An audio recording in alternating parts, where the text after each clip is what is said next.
we're about ready to get going with our third presentation of the morning.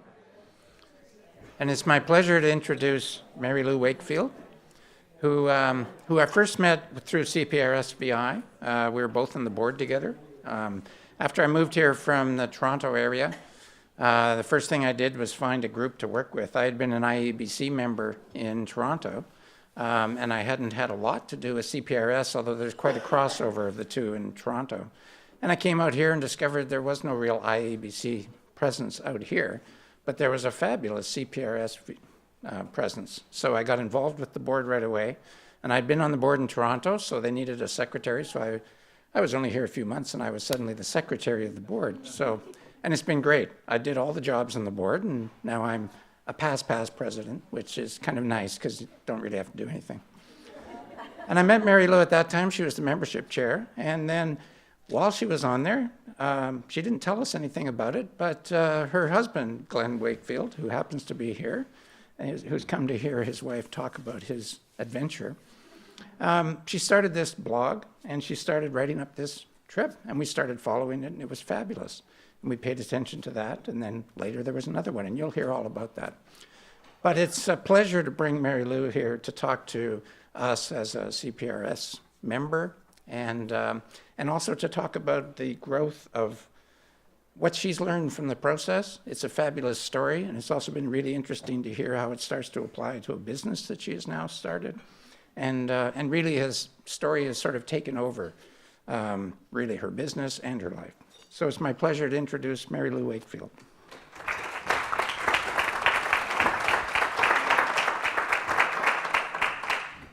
Okay, I think I'm on. Am I on?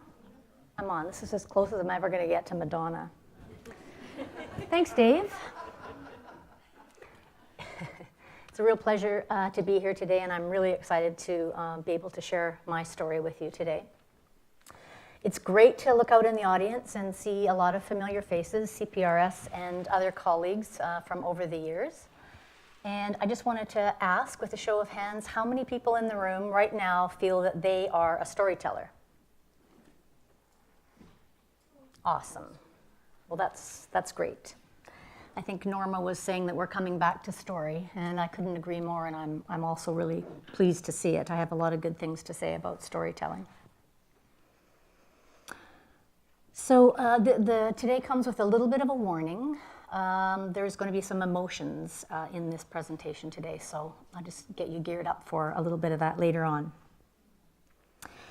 So I think I have always considered myself a storyteller, although I didn't always call it that. So when I think back to in my career in communications and public relations dating back to the 80s, whether it was, reporting out from a hospital through activities that were happening in their operating room, or from the hallowed halls of a university, namely this university, or if it was for a small business that I was working with, or in some other context. I've always considered that story has been fundamental and central to the approach that I've taken to my work.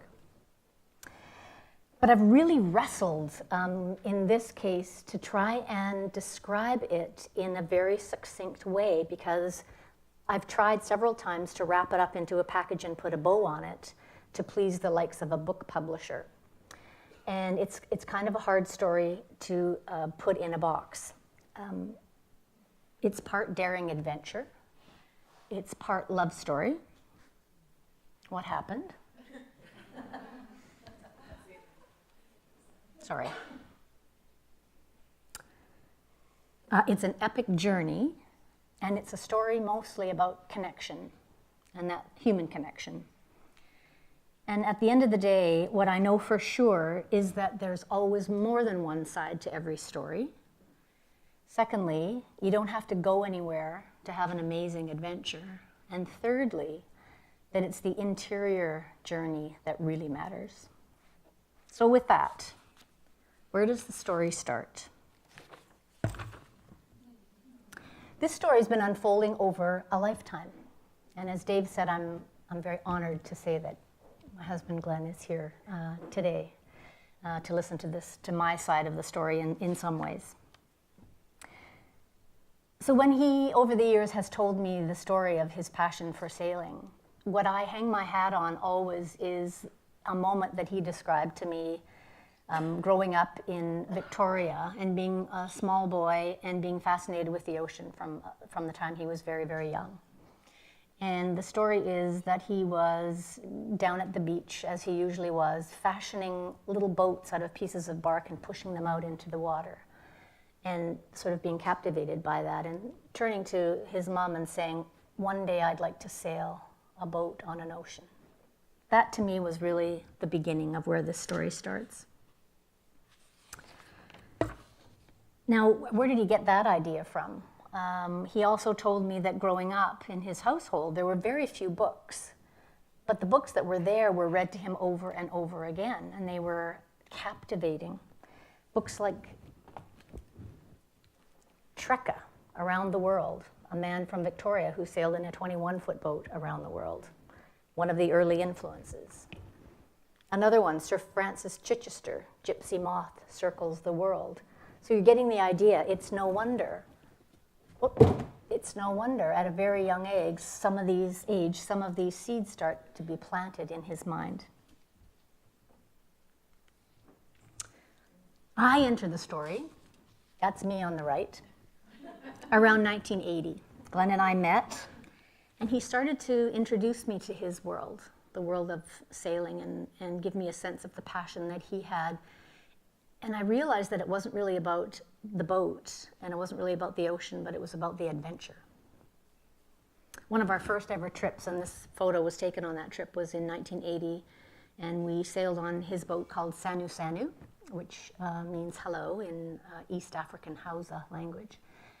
We sailed to the Gulf Islands, and this was the beginning for me of having a window into his world. A few years after that, he somehow very slyly convinced me to take part in a double-handed offshore West Coast race, it's called. So this race starts in Victoria. It's a 6-day offshore race. It sails on the outside on the West Coast up to the north end of Vancouver Island, and then a little bit further to Triangle Island, around Triangle Island and back. Keep in mind, I'm a neophyte. So this is baptism by fire, except for me, this was baptism by storms, seasickness, and hypothermia. It was a wild, wild ride, but I got a really amazing firsthand look of what it was to be on a sailboat in the ocean, offshore, and what that experience was like.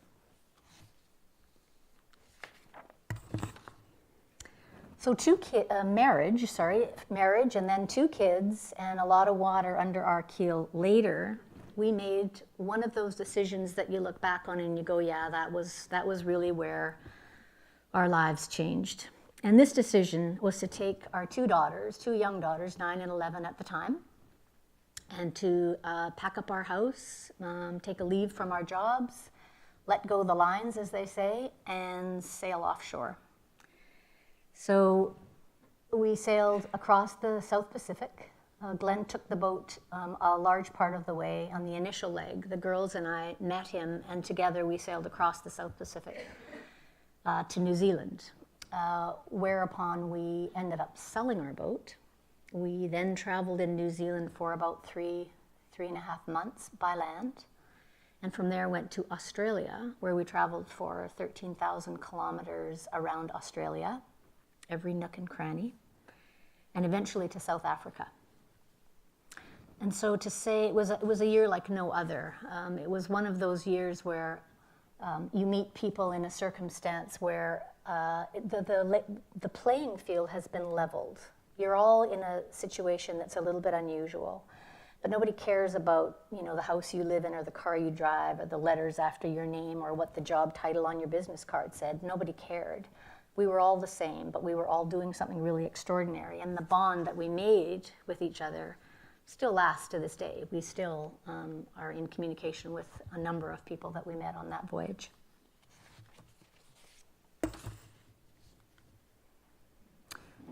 This is in the lagoon in Bora Bora. This was something on my bucket list from a long time ago. I wanted to sail into the lagoon of Bora Bora. And, you know, in our family over the years, this picture actually is on the wall in our house, and we've always joked that, yeah, the girls and I just took this holiday and we met this native guy. Because you see, he had a couple of months ahead of us in the sun, so yeah. And some people actually buy that story. They actually believe that this is a guide that we hired to take us around the South Pacific. Now, that said, the adventure also brought me face to face with certain criticism. There were people who were quite vocal about the fact that they thought we were reckless and taking our children in a situation that was risky offshore. And so we had to deal with that. That, you know, like any adventure, there's the ups and downs. And this was an interesting side for me. There were admirers, and there were people that were extremely fearful and expressed that fear wholeheartedly, that you know, they sort of dumped it on us, that they couldn't imagine how I could possibly take 2 children on a very small sailboat offshore. What were we thinking? But in any case, that was the year that, again, gave me the opportunity to really know what it's like to be offshore. Now, we were with each other, and we learned a lot about what it was like to survive in a very small space. And we did things that you know, we wouldn't normally do. For example, the kids would do schoolwork in the morning, and then in the afternoon the choice was either to go, you know, diving on a reef or exploring a new beach or trying some food that they'd never tried before. And then in the evening we'd have, you know, spelling bees for all the various types of coral that they found that day. So it was, from that point of view, it was an extraordinarily rich experience. This is a quote that it says, "You must do the thing you think you cannot do," Eleanor Roosevelt said. And this quote has, as Dave mentioned, I've worked in communications and PR for a number of years, and on and off over the years, I've always had my own consulting business, and I've always maintained an office in our home. And there's a little note that sits on top of my desk and has been there for about 30 years, and this is what it says: "You must do the thing you cannot do," and it's got me through a lot of things, because it's, if you think you can, you can. It's kind of an extension of that. But some years later, after our offshore trip, I was about to be tested with these words in a way that I could never have imagined. Glenn and I were sitting in Cafe Brio on Fort Street. It was August the 6th, his birthday, 2006. And somewhere between birthday cake and coffee, he reached across the table and he took both my hands in his hands and had that really intense look and said, "There's something I need to tell you." And in that moment, you think, uh-oh, this could either be really good or really bad. And so I listened, and he said, "There's something that I've been thinking about for a very long time, and I actually now feel as if I think I can do it. I haven't said anything until now because I wanted to be sure. And what that is I think that I can sail our boat single-handed, non-stop, around the world in a westerly direction. But there's one thing I know I can't do, and that is I can't do it without your support. Do you think this is something you can support?" And so I did the most obvious thing. I left the table and went to the washroom.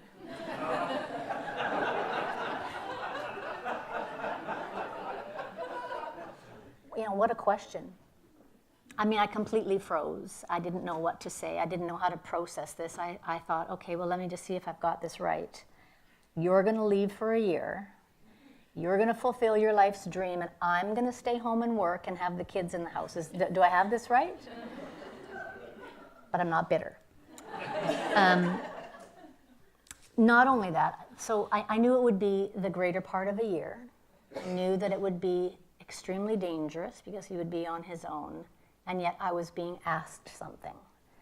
And to be totally honest with you,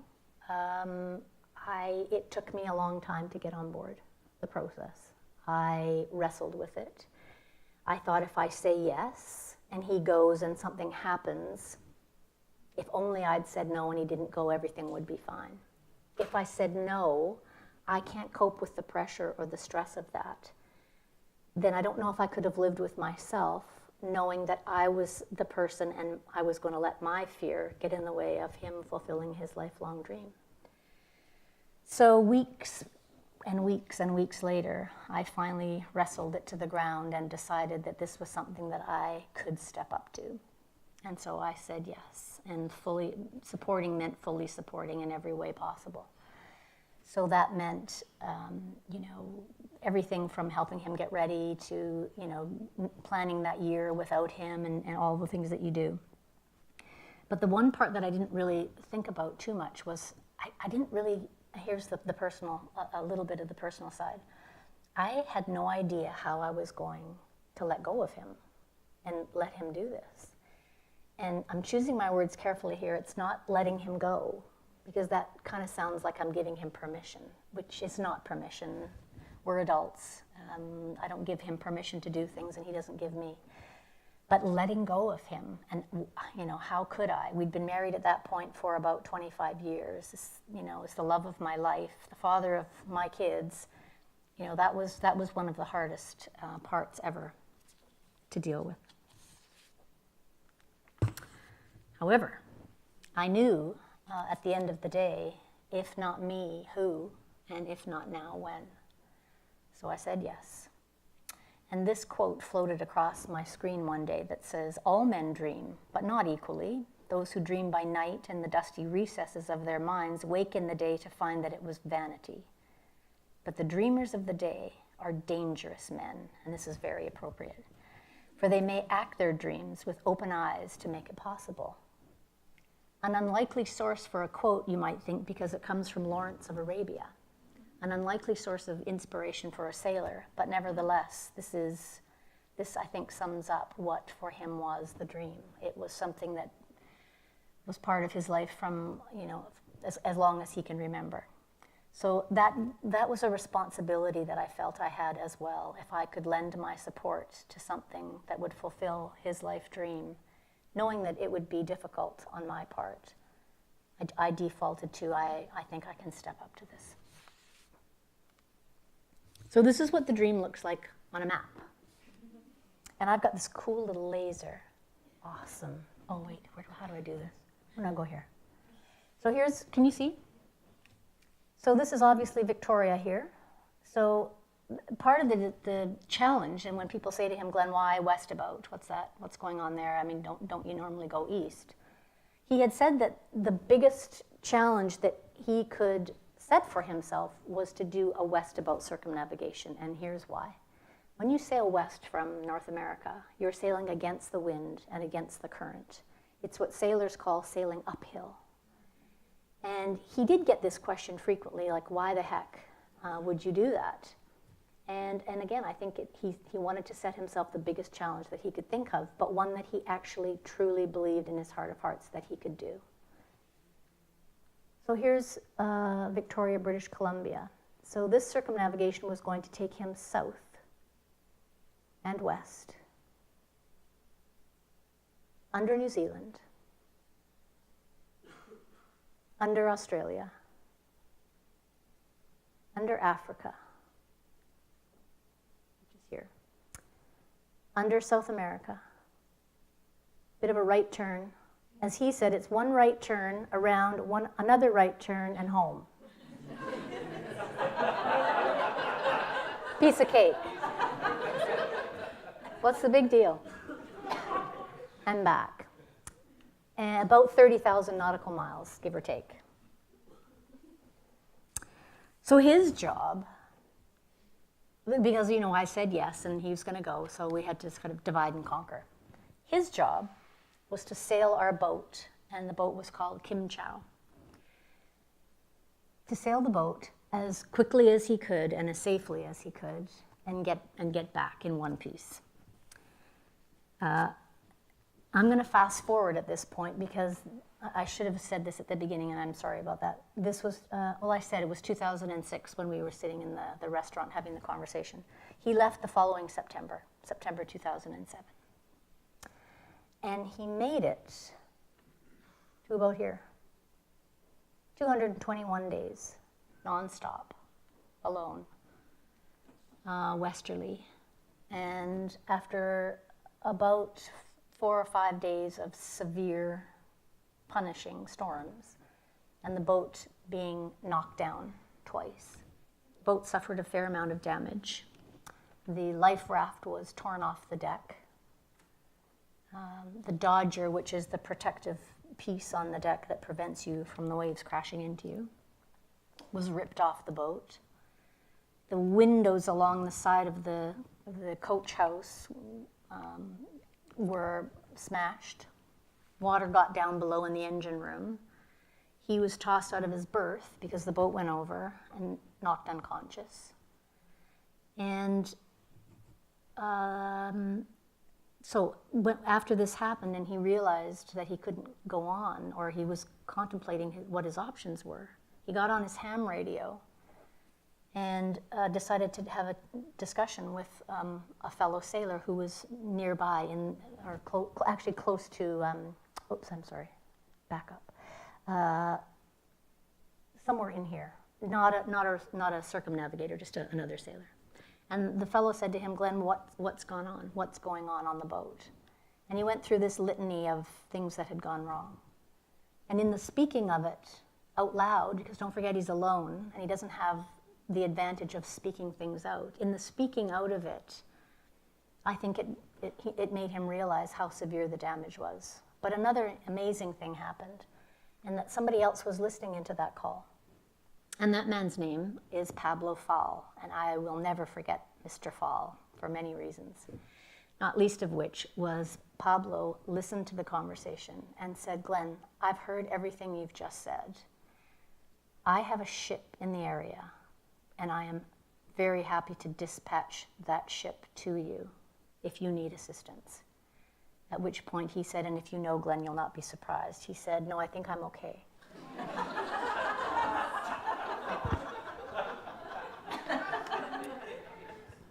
So, to make a long story short, in the end, after much deliberation and considering his options and realizing that there was not just his family and friends waiting for him back here, but there was a whole online community of people holding their breath, waiting to see what was going to happen, he eventually said yes.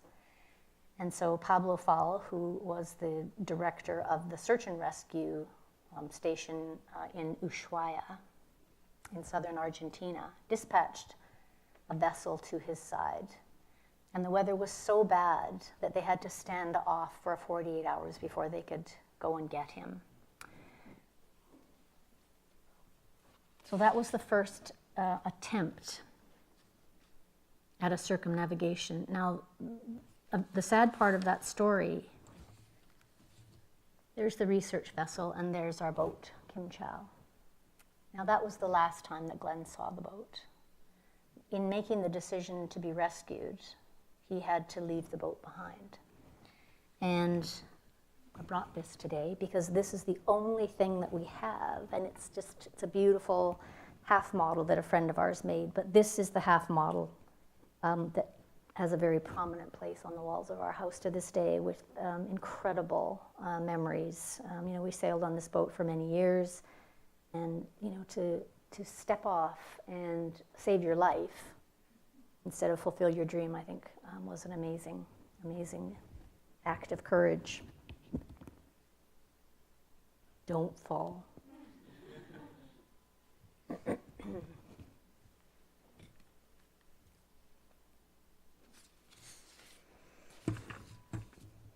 All right, fast forward a few more years, 5 exactly, to September this past year, 2013, and Glenn's about to make his second attempt at the circumnavigation. You can imagine the conversations. I'm skipping over that, but you can imagine the conversations. It turns out it's not any easier to go the second time because you're still going against the wind and the current. So he learned a lot the first time and did a few things differently. Obviously, we had another boat that he found on the internet and went to back east to get the boat and bring it back. and it is called West Wind. So I told you what Glenn's job was to sail around the world and get back as quickly and as safely as possible. My job, in stepping up to the challenge again, was to tell the story and to share the story online with the world. So I created a blog, as Dave mentioned, a blog called Going Solo. And initially it started out as just a way so I didn't have to send umpteen emails every day to family and friends. Initially it was just a way for us to keep our family and friends up to date. But then very quickly something happened that we didn't really expect, and that is that the site was shared around and around and around the world, until the point where we had hundreds, 800 subscribers to the blog, but thousands of people on the blog every day from 110 countries in the end, following the story. I had decided to, this time, to put a little interactive feature on the blog, and it just was very subtle, but on the homepage it said, "Send Glenn a comment." And if you clicked on that, an email would come to me with your message or your question. And what was interesting about that was the whole time that Glenn was away on his circumnavigation, he didn't have access to the internet. It's kind of complicated, but he didn't have the bandwidth on the boat. All of his emails were coming through a ham radio. So of everybody in the whole world that was following this blog, he was the only one that couldn't see it. Kind of ironic. So while he was out at sea, this is him at the nav station plotting his course. While he was at sea, sailing the boat, talking on the radio and sending me daily updates, I was in Victoria, posting those updates and putting them together in such a way that created a bit of a narrative. So hundreds of people ended up using that Send Glenn a Comment button, which some days I regret. No. Hundreds of people wrote questions, they wrote comments. They told him very personal stories that they had said they hadn't told anybody else. They said, and I'll read a couple in a minute, but they said things like, watching you go through what you're going through every day is giving me the inspiration to fulfill something that I've always wanted to do my whole life. And you're an inspiration, and now I'm going to try it. So this was everything from riding their bike across Canada to competing in an Ironman to fixing up their own boat or to being brave enough for them to take their families offshore. So Glenn gets all the great pictures, the sunny skies, the waves, the birds, all of that. Every day the scene changes. And then this is me in Victoria. And if I was going to do a slideshow of me, I'd just have the same slide every slide. This is me in Victoria blogging. So as well as, try to incorporate all of his emails into a blog post, I also decided to do research. I looked up things like intertropical zone. What does a beam reach point of sail look like? He talks about Royal Albatross a lot. Well, what does that look like? And to try and incorporate a lot of this media on the blog, just to keep it interesting, to keep everybody interested. But there were lots of questions that were coming from people. They were hungry to know this stuff. What does he mean by a gooseneck barnacle? How could he possibly see one out there? So lots of explanations, lots of backstory going on the whole time, which made it interesting. But you need to know, I think before I go any further, you need to know that before he left on this second circumnavigation, and it's largely based on the first attempt, we had the conversation, we made an agreement. And here's the 4 things we agreed to do. Number 1, first and foremost, if we're going to do this and we're going to share this with people, we're going to tell it like it is. Tell the unvarnished truth. Don't pretty it up. Just say it the way it was. Secondly, talk about what you see. Talk about what you hear. Talk about what you smell. But more than anything, talk about how you feel. How does that sunrise feel to you? That gorgeous sky. When you see an albatross come to the boat and circle around, what are you feeling inside? Share that. Thirdly was write every day. So have a continuous, immediate, iterative blog.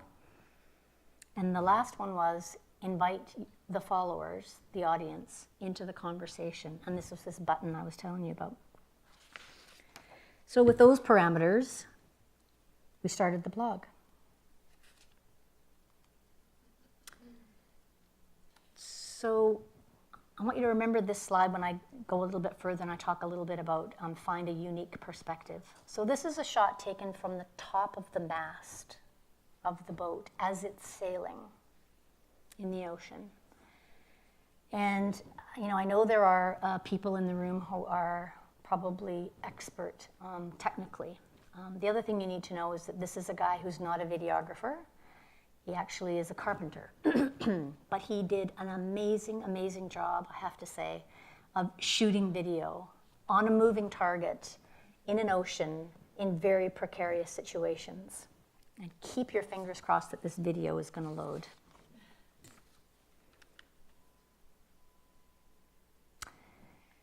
So here is one example. I've got 3 or 4 videos to show you, just short ones. When we talk about how you feel, there was a range of emotions, as you can imagine. There were the highs and the lows. There was, you know, there was humor. There was the depths of despair, and he shared it all, to his credit. I always have an immense amount of respect for that. So let's start with the high. And this is just a short clip that he took when he was in fabulous weather, sailing towards New Zealand. Come on, baby.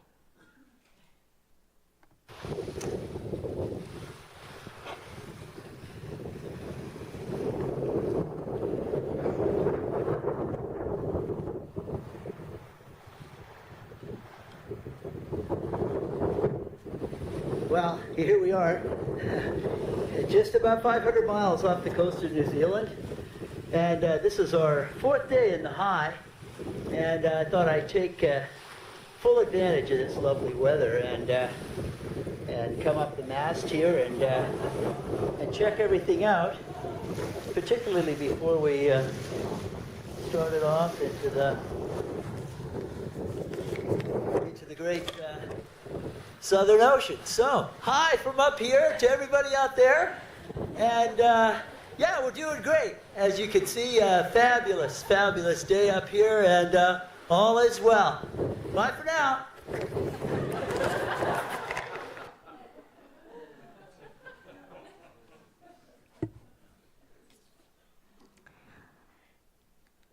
I mentioned that he wasn't a professional videographer, didn't I?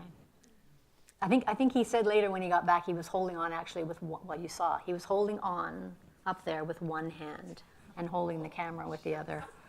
It was one of those after the fact sort of feeling sick to your stomach things. I'm really glad I didn't see it when he was out there, believe me. So that's the one we call Top of the World.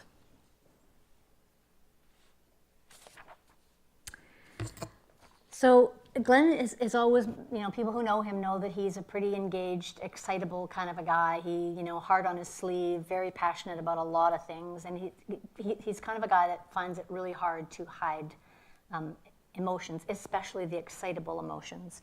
So watch this video and know that just moments before he shot this video, and I didn't load it up because it's just too many to show in one go, but know that just before this, he had caught sight of a whale really close to the boat. So it broke the surface, it rose, and it went down, and it stayed with the boat for quite a while. He could hear it. I mean, you'll hear in the video what happened.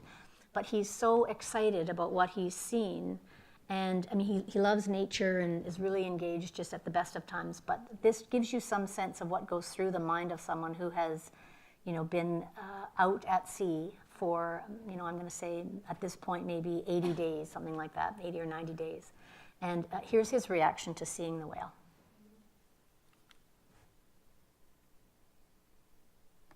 Wow, can you believe that whale? Just unbelievable. You know, I woke up this morning, it was about 5 a.m., the sun wasn't quite up, and you know, I thought I heard something, but I looked all around, didn't see it. But oh, wasn't he magnificent? I think it was a blue whale. It was huge. And then he sounded. That tail went up in the air. I mean, you could see him, you know, gulping, hyperventilating, waiting to go down. I'm going to wait now up here in the cockpit. I've got a cup of tea going. I've just had the greatest pancake with Nutella on it. What a treat. Anyways, I just can't believe seeing that whale. That was just absolutely extraordinary. I hope he comes back. Well, today, dawning a new day. I don't know what day it is, 1/15, 16, 17, something like that. Anyways, it's Boxing Day, the day after Christmas Day, but Christmas Day at home. It's Christmas morning at home right now. Actually, it's Christmas afternoon, I think, having turkey. I just downloaded some email because, as you can see, we have sunshine, so I'm not too worried about the power today. And I'll do you can see there's no wind. A bit of a Mercury morning, I call this. Mercury morning, Mercury ocean, no wind. I took the sails down last night about 10 p.m. And it doesn't look like it's going to be a real windy day. So I'm going to do some maintenance today, have my cup of tea, and watch out for that whale to come back up again. That was just unbelievable. Anyways, have a great day, and we'll talk to you soon. Bye for now.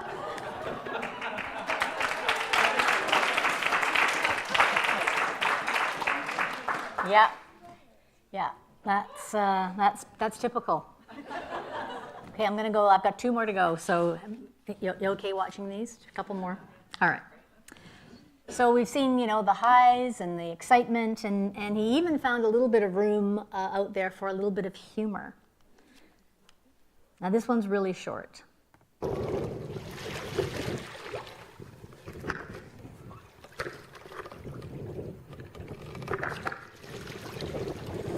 That's a shark. So great. I finally caught a fish. Now what the hell do I do with him?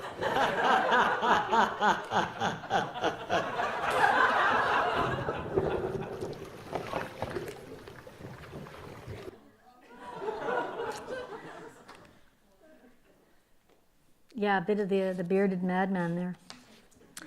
So of course he's in the Southern Ocean. He's lots of incredibly challenging wind and weather conditions. I'll just play a bit of this one because it's a bit longer, but this just gives you some sense of the variety and the kinds of things that he had to deal with. So I'll just do just a quick one, and then there's only one more. So here we are in the middle of a squall. The wind has picked up. It's probably blowing 30, 35. And we've got some great waves here. Have a look.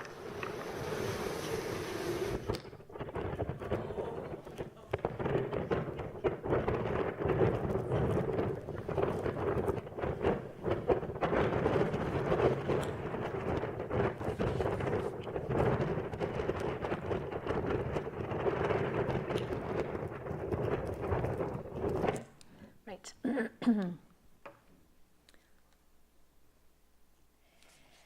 Okay, and you knew sooner or later this was going to have to come. This is the part in the story that gets a little emotional. So, just the prelude to this slide, and again, I just want to say that sharing all of this with his audience, I think, did a lot to endear himself to the audience. So we posted all of this when he got back, and the range of comments were just incredible. The respect for someone who's willing to go to these lengths to share their story. So the prelude to this story, this video is, well, I'm just going to play it.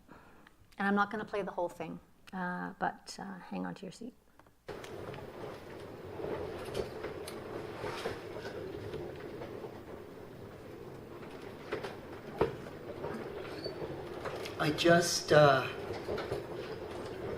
We're in the middle of a gale and my fishing line is out. And the weight is lost off the fishing line and the lure came to the surface. And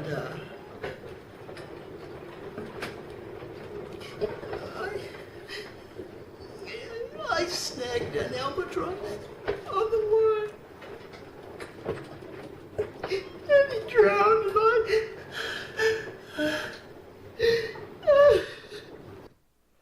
It goes on for a while. So were you able to hear the words?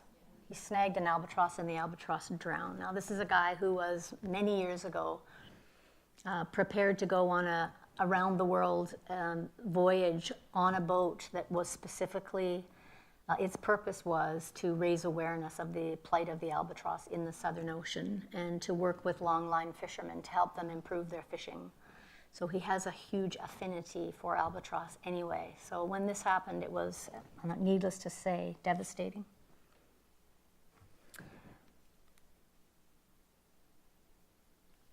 Okay, so I'm gonna go a little bit faster here because we're getting to the end. How much time do we have, Dave?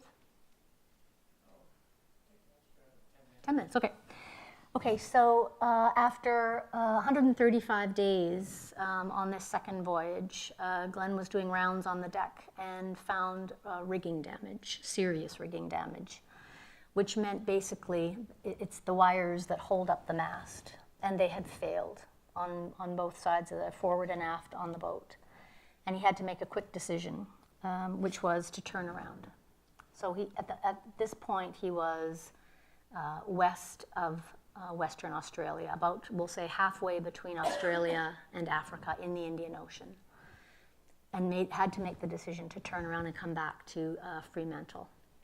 And again, it was one of those decisions where this is my life at stake. It doesn't hold a candle to, fulfilling my dream and going on. It wouldn't have made any sense. So this is the last video. So he is just describing here what that decision was like. Well, I've taken the morning since we are becalmed, and it's Boxing Day. I think it's of course, it's the 26th of December, and I decided to do a very thorough check of the rigging. And I had some mainsail repairs to do. And while I was doing that inspection, I came upon the forward and aft lower shrouds on the starboard side.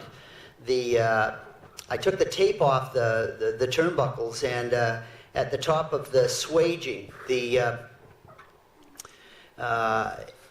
wire strands are broken on both the forward and aft shrouds. This is very serious, and I've got a plan to do some repairs, but it puts me in a very vulnerable position, and so I've got a great deal of thinking to do here, and I have to make some decisions as to which is the best way to go. Okay, I'm going to stop it there. I'm going to just read now an excerpt that he wrote at this point in his trip. This is a few days, so he's turned around and he's on his way back to Fremantle in Western Australia. It's evening, the rice is cooking and the stew is being reheated for the last time. The kettle's on for my evening tea. The day's coming to an end. We're less than 200 miles from Fremantle, a fraction of the 15,000 we've put behind us these past 5 months. What an amazing voyage it's been. I've felt the full gamut of emotions. I've been as high as the Milky Way and in the depths of despair. I've never worked so hard in my whole life as I did to make this voyage happen. We've all talked about the silver lining and the discussion to turn back and what it all means. Today I struggle to make sense of it all. Alone out here, I've asked many questions and have tired myself out and feel restless and unsure of the future. Sorry.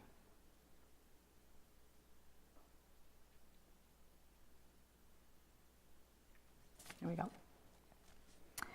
I broke my glasses today and the distance is now out of focus. Until I get them fixed, it's going to stay that way. Where to go, what to do from here, how do I file this experience? There's no real answers to these questions at this time. One thing I know absolutely for certain is that I must make my way home as soon as I can. MaryLou and I will spend time alone and together chart a new course. West Wind 2 surges on faithfully through another night, carrying me to shore.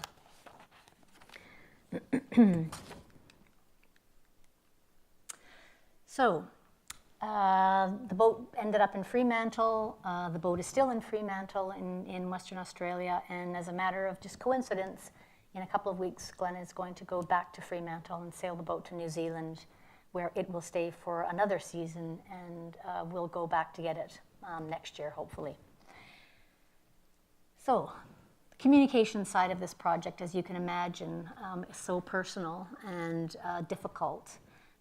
We've all worked for companies organizations where we have to communicate every day, and we do that without batting an eyelash. But when it's your family and their lives are at risk, it just ramps up the challenge of communications. This is just a quick shot of the blog visitors, and I just wanted to, just because we're in the business, just to say that there were about 800 subscribers from 110 countries. It was about 250,000 views. On the best day, there were 6,500 views, and there were over 1,500 comments. The number doesn't really tell the story, though, because what really was the most incredible experience about this project was the level of engagement from the audience. I mentioned earlier that we had the Leave Glenn a Comment button. And I'm just going to read quickly a couple of comments that give you some idea of, now if it made it onto this page, it's because there were dozens, if not hundreds of ones that were similar. Glenn, your powers of observation are wonderful. I think I'll always hold in my mind's eye the image of the stars reaching down to the horizon. Know that we're with you every day. Glenn, thanks for the great mental images of your trip. It's like we're there with you. That was one of the most beautiful descriptions of life on the sea under sail I've ever read. Thank you so much for your blog. We're living vicariously through you. Glenn, you must be made of lion-hearted courage. Your wife as well. She's got to be one of the good ones. I like that one.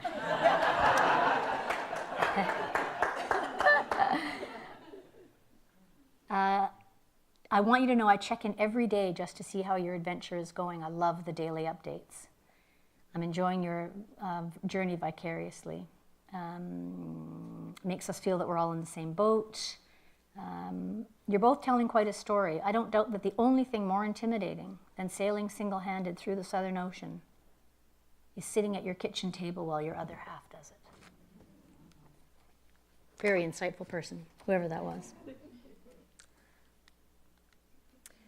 So, silver lining. Glenn communicated with a number of ham radio operators who were literally his lifeline. They gave him weather, they had conversations, the voices on the other end of the radio got him through many, many days. So just by coincidence, or maybe not so much, maybe fate, when he brought the boat into Fremantle in Western Australia, he got to meet this guy. This is Alec, who is Glenn's #1 ham radio operator, who lives not far from Fremantle. And so the two of them got to meet, which was sweet, sweeter than sweet.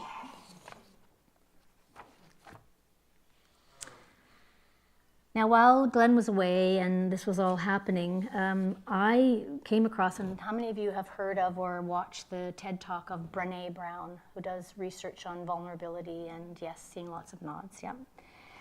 So Brené Brown, I watched her TED Talk along with the other 18 million views I think that she's had on that talk a couple of times, and have followed her since, and more recently found a quote that she captured in her new book called Daring Greatly.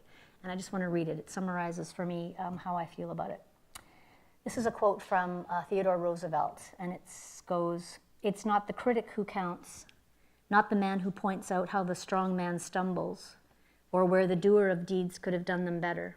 The credit belongs to the man who's actually in the arena, whose face is marred by dust and sweat and blood, who strives valiantly, who errs, who comes up short again and again, because there is no effort without error and shortcoming, but who does actually strive to do the deed, who knows great enthusiasm, the great devotion, and who spends himself in a worthy cause, who at best knows in the end the triumph of high achievement, and who at the worst, if he fails, at least fails daring greatly." So in the beginning, I talked about there's 3 things I know for sure. There's always 2 sides to every story. You don't have to go anywhere to have an amazing adventure, and it's the interior journey that really matters. So here's what my personal journey was for me. Number 1 was finding my voice, my true voice online. That was a gift. I didn't write the narrative. Glenn wrote the emails and sent them to me, but I did have a hand in shaping a narrative that was a sort of a flow through on the blog. It also solidified my purpose. When he said he was going on this adventure, I thought, well, what's in this for me? How am I going to cope with all of this? And stepping up to it, I did find my purpose, and that was to tell the story. The second thing was facing fear. It was probably the question I was asked over and over and over again, aren't you afraid? And at first it really pissed me off because I thought, well, that's a stupid question. Of course I'm afraid, duh. And people would ask me in public and in front of my children. And it was just I got around to believing in the end that it was an okay question because it was really more about them than about me. But this, again, a quote, I love quotes. The fearless person is well aware of the fear she faces. The fear, though, becomes a compass, not a barrier. So I was determined to not let the fear stop me. The third thing was finding a way to let go. That was a big part of the journey for me. And the last one was realizing what a privilege it was to be a witness to the honest, raw, heartfelt comments from this community. They were absolutely extraordinary. So I'm just going to run through these really quickly. So how do I relate all of that to my work in my communications consulting business, Encore Communications? I start with the belief that everyone has an amazing story to tell, and every organization has an amazing story to tell. You just have to ask the right questions, and often those questions are tough. But I think, Norma, you mentioned that you've got to get down a couple of layers, and that's where the tough questions come in. So the first thing always is tell the truth. It sounds obvious, but we've been so disillusioned. I don't need to tell you what's in the media every single day about us breaking down our trust in organizations and in people. So you need to tell the truth. The second one is be authentic, show the flaws. Life and business isn't perfect and it isn't easy, so you have to tell that story too. The third one is aim for immediacy, something that's happening right now. And after that, let the story unfold over time. We saw and heard over and over again how people appreciated a daily update. People said, I get up in the morning, I go to the breakfast table, it's the first thing I do. Hundreds of people said this, not just one. It's the first thing we do, my wife and I do every single morning as we read your blog over our coffee. Incredible. Fifth, make it personal. Stories are about people. They're not about things. They're not about buildings and about campuses. They're about people and what happens to them. So make sure you make it personal. Include evocative language and rich imagery. And if you can't do that, then find a unique perspective, a unique point of view, like the top of a mast, for example. Make your story interactive and invite connection. Allow the audience to see themselves in your story. This is incredibly important. A lot of people responded to what Glenn was going through out in the ocean and saw how that impacted them and how they might do an adventure of their own. Let the universal truth in your story emerge. This is man against nature, but there are other big stories that you can find to tie your story to. The world is changing. We live in a hyper-connected world. And the last one, probably the most important one, is when I was about to launch Encore Communications, I had a business coach whose words of wisdom to me were, don't get ready to get ready to get ready. Just start it. This quote says, I'm always doing things I can't do. That's how I get to do them. So be brave and just start telling your stories. Thank you very much.